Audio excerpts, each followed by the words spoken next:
Well, the screenplay is great because what happens is that when I read it, I couldn't stop turning the pages.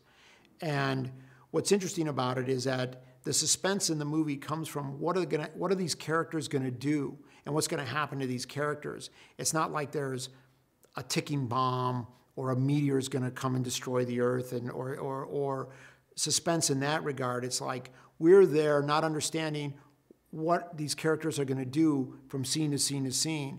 And whenever you can find a screenplay that's got that kind of depth to it and that kind of complexity, it's a very rare thing nowadays. And to me, that's what kept me turning the pages. I wanted to see how this was going to resolve itself. What was going to happen to Whip's character? Ironically, John Goodman's character is the classic enabler, pusher, and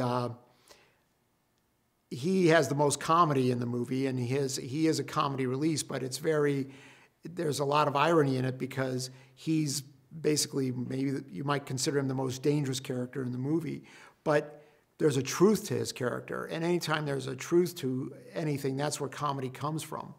And John, of course, is just a great actor who has great comedy timing and great ability to ad-lib, and he just knew exactly what he needed to do for this character, and he came in, and everything he did was, I wish I could make the movie like another hour longer, because everything he did was fantastic, and his ability to just have that timing was, just great.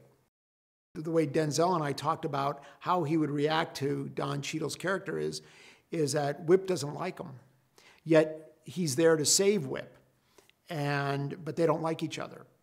And for obvious reasons, I mean, Don Cheadle doesn't like Whip because he doesn't like what Whip represents. But it's interesting, I think you can see in the deep psychology of Whip's character, he can't stand the idea that this is where his life is and that he needs somebody like Don Cheadle to help him. He doesn't quite understand how he got to this place, but all he can do is lash out at him, and he doesn't like him. But yet he needs him because he's going to save him from having to go to prison. It's a very complicated, very magnificent relationship.